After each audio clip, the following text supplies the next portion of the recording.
The rain pounded against my windshield, each drop a tiny explosion pulling me deeper into the fog of my thoughts. I was 28, single, and driving through the backroads of Massachusetts to a place I'd never heard of, all because my friend Sarah had begged me to help her aunt with some errands. What I didn't know was that this trip would unravel everything I thought I knew about myself. My name is Elena Harper, and I'd always been the dependable one, steady job as a graphic designer, a cozy apartment in Boston, and a life that felt safe but painfully predictable. That night, as my car wound through the misty roads toward Cape Cod, I had no idea I was heading toward a collision with destiny. Sarah's Aunt Ava wasn't just some eccentric recluse needing help with groceries.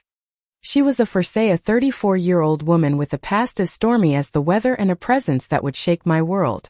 I pulled up to a weathered beach house, its shingles battered by years of salty air. The porch light flickered, casting eerie shadows. I knocked, my heart thudding louder than the storm outside. The door creaked open, and there she was, Ava Bennett, tall and striking, with short black hair that framed her face like a frame around a masterpiece. Her dark eyes locked onto mine, sharp and unreadable, like she could see straight through me. "You must be Elena," she said, her voice low and warm like whiskey on a cold night. I nodded, suddenly aware of how underdressed I felt in my rain-soaked hoodie. Ava didn't need help with errands. She needed someone to sort through decades of her family's history, stored in dusty boxes in her attic, letters, photos, and secrets Sarah hadn't warned me about.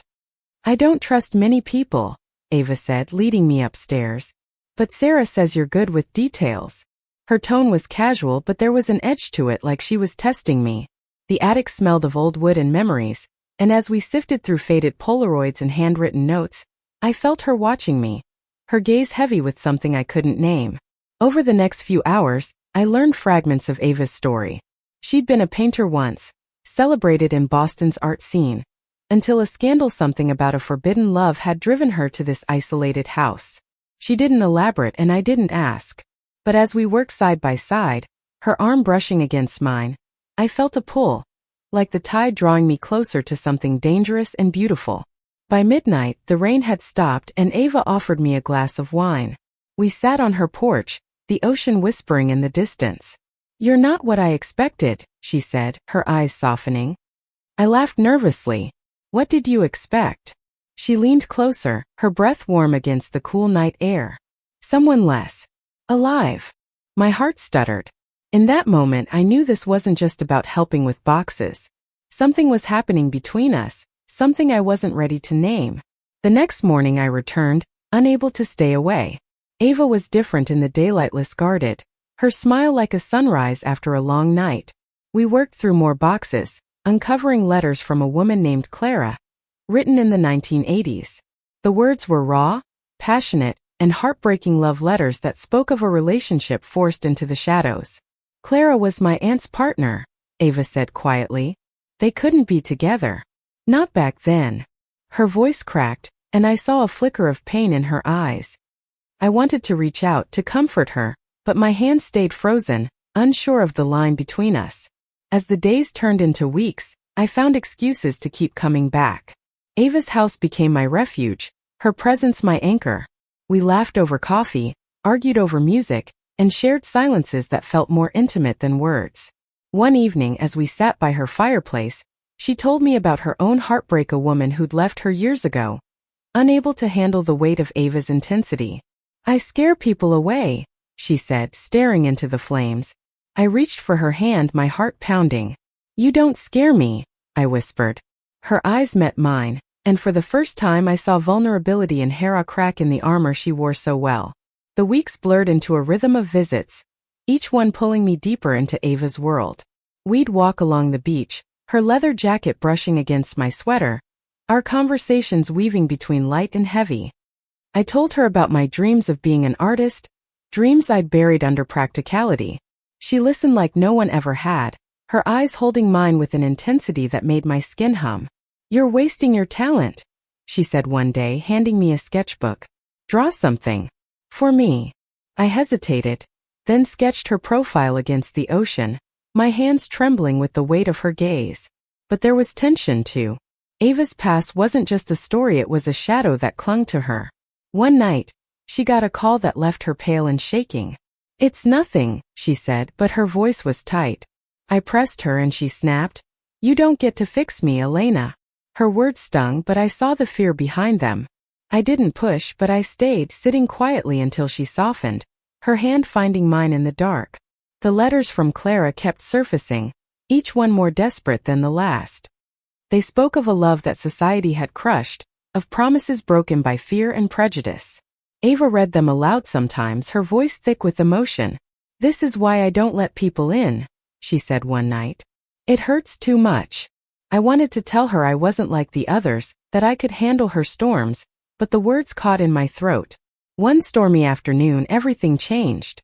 We were in the attic when a box tipped over, spilling photos of Ava from years ago, laughing, vibrant, with a woman whose face was strikingly familiar.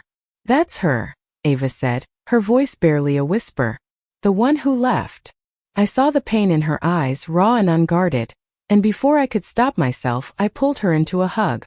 She stiffened, then melted into me, her breath ragged against my shoulder. "I'm so tired of losing people," she murmured. My heart broke for her, and I realized I was falling hard. That night we kissed. It was tentative at first, then fierce, like we were making up for lost time.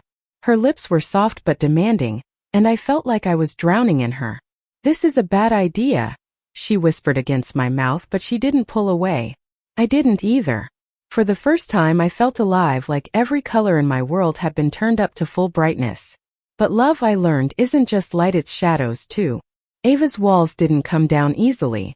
She'd pull me close one day, then push me away the next, her fear of getting hurt a constant undercurrent. I tried to be patient, but it wasn't easy. One night, after a heated argument about her secrecy, I stormed out, driving aimlessly through the rain. I ended up at a diner, staring into my coffee, wondering if I was chasing something that would only break me. When I returned, Ava was waiting on the porch, soaked and shivering. "I'm sorry," she said, her voice breaking. "I'm scared of this off us." I took her hands, cold and trembling, and promised I wasn't going anywhere.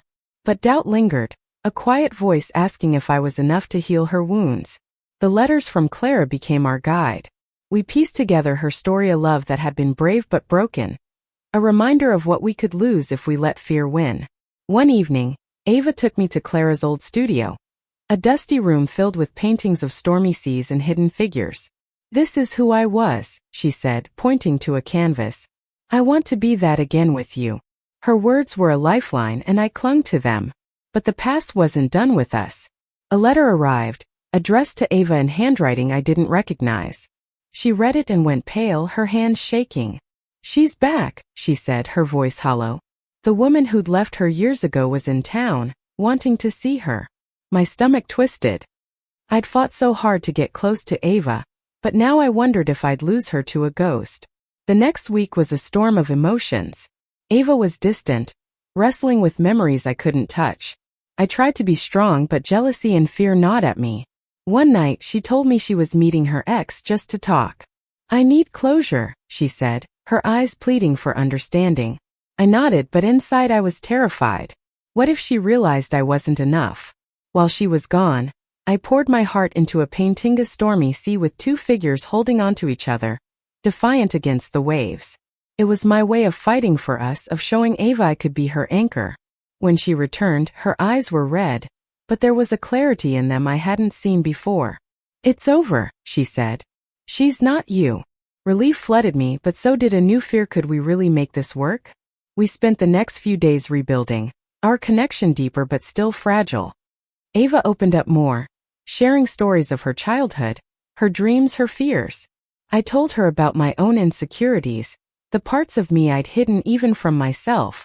We were learning each other piece by piece, like the letters we'd pieced together. One evening we walked to the beach, the same one where I'd first felt that pull toward her. The sun was setting, painting the sky in shades of fire. Ava stopped and turned to me, her eyes fierce and soft all at once. "I love you," she said, the words raw and real.